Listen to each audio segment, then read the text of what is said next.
3వ అధ్యాయము 14వ వచనము. 180 పేజీ నంబర్. అందరు వాక్యం చేయండి.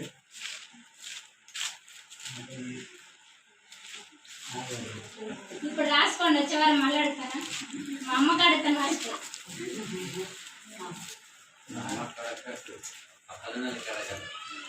అంతకు అడుగుతాను. 180 ఫిలిప్పీయులకు రాసిన పత్రిక 3:14 క్రీస్తు యేసునందలి దేవుని ఉన్నతమైన పిలుపునకు కలుగు బహుమానము పొందవలెనని గురి యొద్దకే పరిగెత్తుచున్నాను. క్రీస్తు యేసునందు మనం ఇప్పుడు పరిగెడుతున్నాం, కానీ ఎలా దేనికోసం పరిగెడుతున్నాము?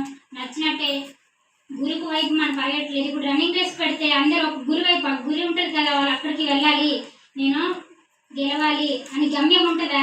ఇప్పుడు ఒకతను వాళ్ళందరూ ఒకవైపు పరిగెడుతుంటే ఒకతను రివర్స్తో పరిగెడితే అక్కడ ఉన్న వాళ్ళు ఏమనుకుంటారు? నువ్వేంటి అటు పరిగెట్టుకుంటే ఇటు పరిగెడుతున్నావు, నీ గురి అటు, నువ్వు అటు పరిగెడితే నువ్వు గెలుస్తావు అని చెప్తారా చెప్పరా?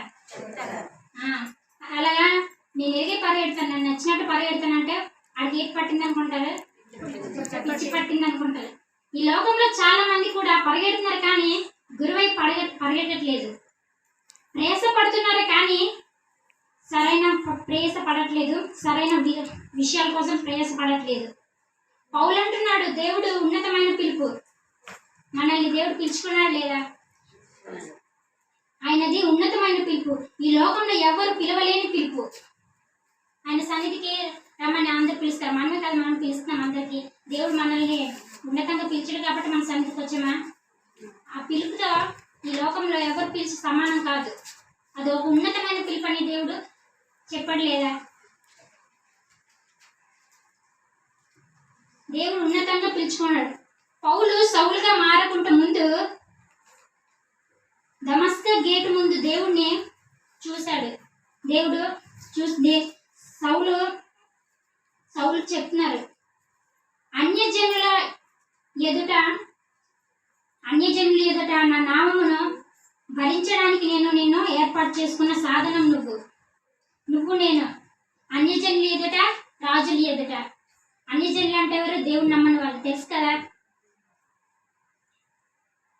దేవుడు ఆ మాట చెప్పి పిలిస్తే పౌలు తన జీవితంలోన ఎన్నో సువార్తలు ప్రకటిస్తూ దేవుని సత్యాన్ని, దేవుడు మాటను అందిస్తూ అందరినీ మారుమనసు పొందించాడు లేదా? మనకు ఒక గురి ఉంది. అదేం గురి చెప్పండి? మనకు ఒక గురి ఉంది, ఒక ప్రయాసం ఉంది. దేవుడు నిన్ను నన్ను నిర్మించుకున్నాడు. ఈ లోకంలో ఎంతో మంది తిరుగుతున్నారు, కానీ నిన్ను నన్ను ఎందుకు నిర్మించుకున్నారు? అదేంటి తెలుసా? ఉన్నతమైన పిలుపు. అదే దేవుని సువార్త ప్రకటించడం. హల్లెలూయా! దేవుని సువార్త ప్రకటించాలి. ఆయన కొరకు మన జీవితాంతం ఆయన సువార్త ప్రకటిస్తూ ఆయన మాటని మనం సత్యంగా మలుచుకోవాలి.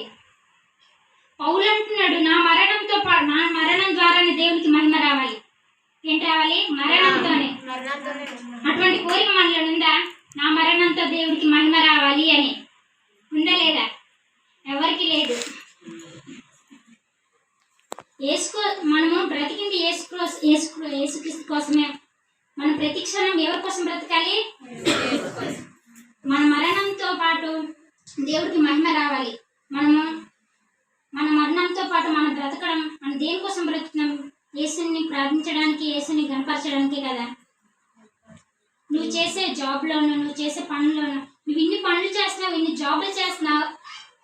దేవుడు ఇన్ని పనులున్నా నిన్ను నన్ను నిర్మించుకున్నదే తన ఉన్నతమైన పిలుపుతో మనల్ని పిలుచుకొని ఉన్నతమైన వాక్యం చెప్పడానికి, వినడానికి మనకి పిలిచాడు లేదు దేవుడు.